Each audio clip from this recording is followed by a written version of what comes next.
Aujourd'hui, je vais vous parler de comment avoir une vie sociale épanouie. Alors de temps en temps, j'aime bien faire des vidéos justement qui touchent à l'aspect social, que ce soit sur la timidité, j'avais fait une formation récemment, que ce soit sur le charisme. Moi, je sais que je suis parti à ce niveau-là, au niveau social, extrêmement bas, mais je ne pense pas qu'on puisse partir beaucoup plus bas que ce que j'étais, puisque jusqu'à environ 18-19 ans, ma vie sociale c'était le néant, je parlais à personne, les seuls amis que j'avais c'était des amis qui étaient sur le net. Alors je suis peut-être pas le meilleur, mais en tout cas, vu de là où je suis parti, actuellement je pense que j'ai fait un chemin qui est relativement important.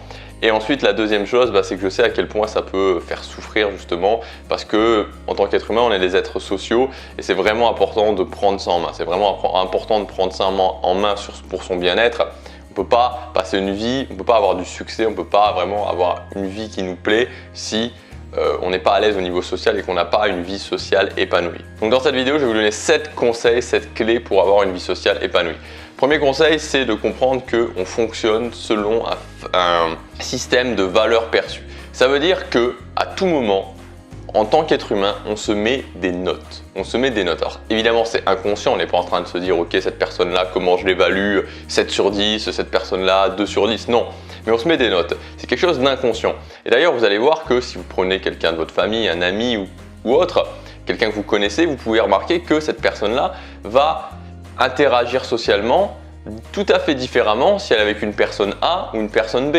Le meilleur exemple, c'est par exemple le statut hiérarchique. Si vous êtes dans une société, si vous parlez à quelqu'un qui est vraiment beaucoup plus haut que vous hiérarchiquement, en général, vous allez lui parler d'une façon tout à fait différente que si vous parlez à quelqu'un qui est beaucoup plus bas hiérarchiquement que vous. Tout simplement parce que la hiérarchie, c'est une marque justement de valeur perçue. Alors il n'y a pas que ça, mais c'est pour vraiment vous montrer qu'il y a tout un tas de critères qui vont déterminer votre valeur perçue et par rapport à ça, on va interagir d'une certaine façon avec vous. Vous avez aussi remarqué dans le domaine de la séduction, c'est-à-dire que quand il y a certains garçons qui arrivent, les filles les regardent et les filles leur parlent d'une certaine façon. À l'inverse, quand il y a d'autres types de garçons qui arrivent, les filles vont plutôt les ignorer. Même chose pour les garçons. Quand il y a certaines filles qui arrivent dans une pièce, il y a tous les garçons qui vont tourner la tête, alors que quand il y a d'autres types de filles qui arrivent, les garçons ne vont pas forcément tourner la tête. Là, encore une fois, c'est une question de valeur perçue. Donc la valeur perçue, ça s'applique tout le temps et c'est un des moyens finalement qui ne dépend que de vous, ça ne dépend que de vous. Vous pouvez augmenter votre valeur perçue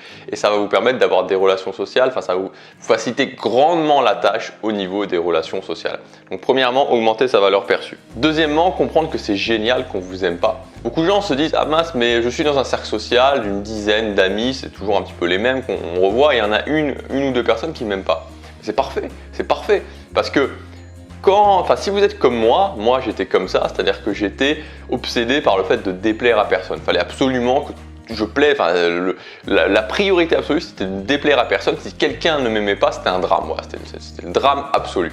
Je me disais mais pourquoi il ne m'aime pas, qu'est-ce que j'ai fait, qu'est-ce qui ne va pas. En fait, il faut comprendre que vous n'avez rien fait. Il y a juste des gens qui ne vont pas aimer votre gueule. Voilà, il y a juste des gens qui n'aiment pas ma gueule. C'est comme ça. Il y a un système de compatibilité. Il y a des gens, vous les voyez, ils me voient, je les vois, ils me voient, et directement, on sent que le courant ne va pas passer. Et il y a d'autres personnes, je les vois, ils me voient, mais on sent que le courant va passer. Alors, ce n'est pas toujours le cas. Certaines fois, on peut se tromper. Des fois, les opposés s'attirent. Mais cependant, d'une façon générale, il va y avoir toute une partie des gens qui ne vont pas vous aimer et toute une partie des gens qui vont vous aimer. Donc, il faut le comprendre. Il faut arrêter d'essayer que tout le monde vous aime. Et quand vous êtes dans un cercle social et qu'il y a des gens qui ne vous aiment pas, plutôt que d'avoir votre attention portée sur ces gens qui ne vous aiment pas en vous disant « Ah, il ne m'aime pas, pourquoi, c'est dommage, qu'est-ce que j'ai fait ?»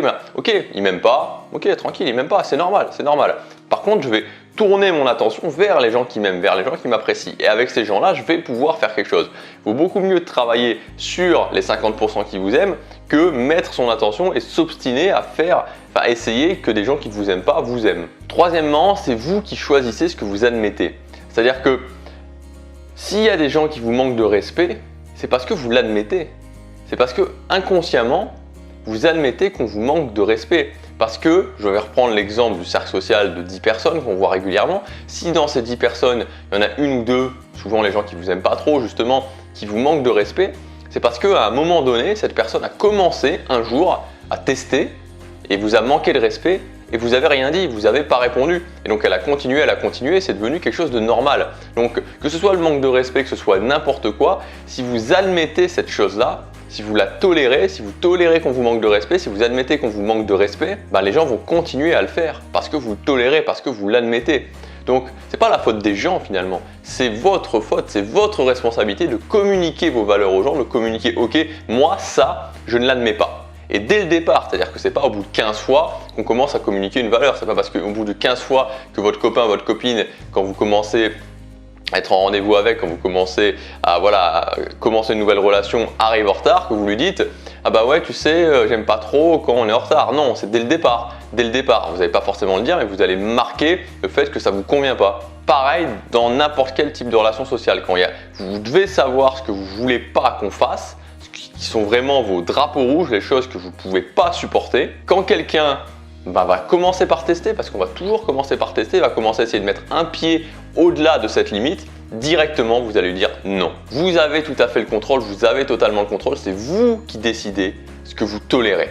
Quatrièmement, c'est apporter de la nouveauté à vos relations sociales. Typiquement, et c'est souvent le cas, c'est-à-dire qu'on a les mêmes gens qu'on côtoie depuis des années et des années. C'est-à-dire qu'on peut avoir un cercle social au niveau des anciens amis, on peut avoir un cercle social au niveau du travail, un cercle social au niveau du club de sport ou de la salle de sport, mais c'est toujours un petit peu les mêmes gens qu'on voit. Et au bout d'un moment, il faut oxygéner tout ça. On ne peut pas toujours revoir encore et encore les mêmes personnes parce que c'est ça. Au final, d'une façon générale, au niveau des relations sociales ou dans tous les niveaux dans la vie, il faut du mouvement, il faut du changement, il faut aérer les choses, il faut oxygéner les choses. Donc, ce qui est bien, c'est d'apporter de la nouveauté au niveau de vos cercles sociaux, de constamment qu'il y ait des personnes qui rentrent et qu'il y ait des personnes qui sortent aussi. C'est logique parce que si vous adoptez cette optique d'évolution dans votre vie, que vous êtes en constante évolution, que vous cherchez constamment à améliorer votre vie, qu'est-ce qui va se passer ? Vous allez évoluer en tant que personne. Ça veut dire que les gens qui vous ont rencontré il y a 2 ans, il y a 3 ans, il y a 5 ans, il y a 10 ans, à ce moment-là, vous étiez une personne différente et donc vous étiez connecté avec eux. Maintenant, vous avez évolué. Donc, vous n'êtes plus forcément connecté avec eux. Mais là où ça pose problème, c'est quand on n'évolue pas au niveau de son cercle social. Mais si on adopte cette optique de mouvement dans tous les domaines de sa vie, ça pose plus de problème. J'évolue en tant que personne, mon cercle social évolue. Donc pour rencontrer les nouvelles personnes, c'est très facile aujourd'hui. Aujourd'hui, plus que jamais, c'est super facile. Ce que je vous conseille, c'est de partir sur un centre d'intérêt. Partez toujours sur des centres d'intérêt. Parce que quand on rencontre des gens qu'on ne connaît pas et où on a un centre d'intérêt commun, c'est extrêmement facile. Moi, je vois bien, par exemple, il y a un peu moins d'1 an maintenant, en septembre l'année dernière, j'ai fait avec Antoine Blanche-Maison une rencontre abonnée commune. Et il y avait une trentaine de personnes, des gens que j'avais pour la plupart jamais, pas pour la plupart, des gens que des gens que j'avais jamais vus. Et c'était assez hallucinant ce qui s'est passé. C'est-à-dire que j'allais de personne en personne, il y a des gens qui venaient me parler. Et au bout de 2, 3 minutes, 5 minutes, c'est comme si on se connaissait, c'est comme si on avait plein de choses à se dire.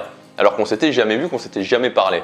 Tout simplement parce que c'était des gens on avait plein de centres d'intérêt en commun.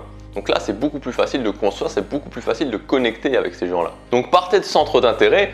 Et puis ensuite, c'est facile, je veux dire, avec la puissance d'Internet, vous pouvez aller à des événements, aller à des meet-up, faire ce genre de choses, rencontrer des personnes, aller sur des groupes Facebook et après faire des rencontres en vrai. Voilà, c'est facile, ou même sans passer par Internet, de vous dire, ok, je vais tester de nouvelles activités. Par exemple, je vais tester de nouvelles activités dans ma ville. Voilà, ça peut être des activités sportives, ça peut être d'autres types d'activités, et comme ça, c'est carton plein. Vous rencontrez de nouvelles personnes et en plus, vous sortez de votre zone de confort en faisant de nouvelles activités. Cinquièmement, ne soyez pas trop gentil. Ça, c'est souvent un problème, et moi, j'avais beaucoup ce problème.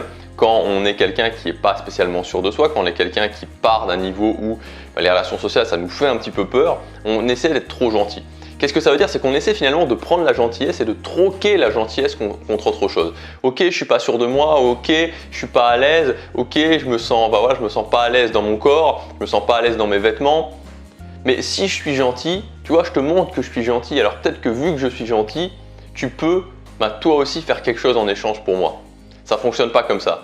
Les gens ne respectent pas ça. Les gens ne vont pas respecter quand ils sentent que vous êtes gentil pour quelque chose.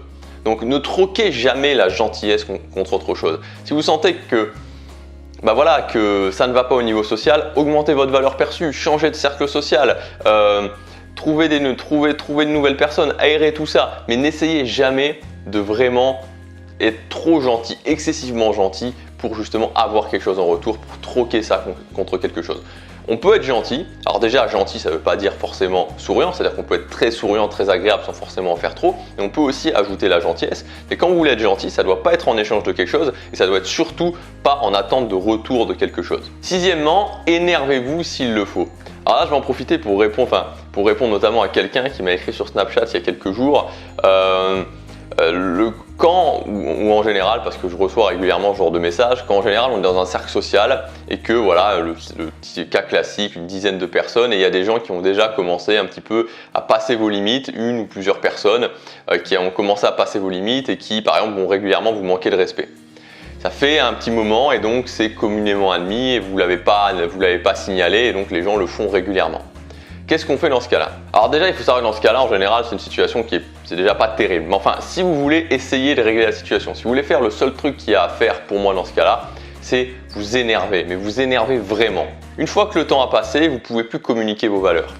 Partez pas non plus dans l'idée oui je vais me battre, ce genre de choses. Enfin voilà, je trouve le côté bagarre, ça sert vraiment à rien. Donc ce qu'il faut faire, si vous commencez à dire oui je veux plus que tu fasses ça, que vous vous énervez un petit peu, la personne va avoir le temps de s'énerver aussi en retour et ça va souvent mener à je commence à te pousser, si vous êtes un homme ou je sais pas, pour les femmes ce qu'elles font, s'insulter, enfin bref, tout le monde va monter en pression un petit peu. Alors que si vous explosez d'un coup, vraiment vous pétez un plomb d'un coup, vous pétez une durée d'un coup, vous gueulez un coup énorme, d'un coup vraiment en mode explosion, la personne fait cette chose qui vous déplaît, vous explosez, là il y a tout le monde qui va se dire waouh quoi, qu'est-ce qui se passe? Qu'est-ce qui se passe? Il va y avoir une sorte de froid glacial qui va s'installer. Mais vraiment le truc où soit vous hurlez vraiment, soit vous levez, vous hurlez, vous renversez la table. Par exemple, vraiment un truc qui doit marquer les esprits, quoi. Ça doit être limite, choquant. Vous n'allez pas frapper sur quelqu'un, mais ce que je veux dire, ça doit vraiment, vous prenez votre verre, vous jetez à terre, vous faites vraiment quelque chose qui va vraiment faire le mec qui pète les plombs, quoi, le mec qui en peut plus, le mec qui explose. Donc vu que vous allez exploser d'un coup, déjà la personne en question qui a provoqué ça, elle va pas avoir le temps de réagir et en plus tout le monde va se dire waouh, qu'est-ce qui se passe? Qu'est-ce qui se passe? Ce mec-là, il a un problème. Et en général, il faut savoir qu'on a tendance à se méfier des fous. C'est-à-dire que les gens qui sont un petit peu extrêmement impulsifs, où on va se dire ouais, lui, il est un petit peu un grain de folie, on va se dire ok, lui, bon, je vais le laisser tranquille. Donc voilà, c'est une solution que vous pouvez faire, c'est vraiment d'un coup, à un moment donné, voilà, péter vraiment un plomb, exploser d'un coup. Ça va mettre un froid glacial dans la soirée, les gens vont se regarder, mais la prochaine soirée en général, on va vous laisser tranquille. Alors bien sûr, honnêtement, je ne conseille pas de faire ça. Voilà, je vous le dis juste parce que c'est une solution qui fonctionne, mais je ne conseille pas de faire ça. Et ça va être mon 7e et dernier conseil, d'être prêt à être seul. Alors je sais que c'est pas facile à entendre, je sais que c'est pas ce qu'on a envie d'entendre, je sais qu'à chaque fois qu'on m'envoie des messages, on me dit j'ai pas envie de quitter mon cercle social, j'ai pas envie de quitter l'intégralité de mon cercle social parce qu'il y a des amis que j'aime bien dedans. Il faut comprendre que au niveau des relations amicales, collègues, aussi sentimentales, tout ce que vous voulez, la vraie force et la force ultime que vous pouvez avoir, c'est quand vous êtes prêt, mais vraiment prêt, c'est-à-dire il y a plein de gens qui vont dire je suis prêt à être seul, mais qui au final dans les actes vont montrer totalement autre chose. C'est quand vous êtes prêt vraiment et quand vos actes peuvent aussi être en cohérence en tout cas avec le fait que vous êtes prêt à être seul, que si demain il le faut, vous quittez ce cercle social et vous allez en retrouver un autre. La vraie force elle est là-dedans. La vraie force, la vraie vie sociale épanouie, le fin du fin finalement, le top, c'est de se dire ok, je suis capable d'avoir des relations sociales épanouies. Je ne suis pas dépendant de ce cercle social, je ne suis pas dépendant de cet ami. Si cet ami, je l'aime vraiment et qu'il m'aime vraiment, il me suivra quoi qu'il arrive, on continuera à garder des relations même si je sors de ce cercle social. Mais moi, j'ai la force en moi, j'ai suffisamment de force en moi, j'ai suffisamment de capacité à prendre action pour me reconstruire un tout nouveau cercle social dès demain s'il le faut. Donc, ne vous laissez pas pourrir la vie par des gens, ne vous laissez pas vraiment, si à un moment donné ça ne va pas, sortez de ce cercle social, arrêtez. Soyez seul, admettez aussi la solitude, admettez aussi la souffrance qui va en résulter. Des fois, ça fait souffrir, mais la souffrance, c'est pas mal. Parce que le fait de souffrir, ça permet de passer à un autre niveau, ça permet de se challenger, ça permet d'aller au-delà de ça. Donc, vraiment, ça vaut pas le coup, honnêtement, de se pourrir la vie pour des gens qui, de toute façon, vous aiment pas, pour des gens qui sont juste pas compatibles avec vous. Donc, au final, soyez prêt à être seul. Et quand vous êtes prêt à être seul, au final, vous le serez rarement. Parce que vous savez que vous montrerez vos valeurs, vous agirez d'une certaine façon, les gens le ressentiront. Et voilà, et je pense que c'est une des façons en tout cas de vraiment avoir une vie sociale épanouie, c'est de savoir que si demain ça va pas, si demain avec telle ou telle personne ça va pas, voilà, vous dites ok, merci, au revoir, et vous passez à autre chose. Voilà ce que je voulais vous dire dans cette vidéo. Si vous voulez aller plus loin, alors c'est pas forcément en rapport avec les relations sociales, mais si vous voulez améliorer votre vie, je vous ai préparé une fiche pratique de 7 habitudes, elle devrait apparaître juste ici. 7 habitudes fondations à intégrer dans votre vie. Donc c'est des habitudes fondations, c'est-à-dire que vous mettez en place une habitude et elle va avoir un impact dans plein de domaines dans votre vie. Vous pouvez accéder à cette fiche en cliquant sur le lien juste ici. La vidéo va bientôt s'arrêter, donc je vous dis à demain. Passez à l'action, chaque jour compte.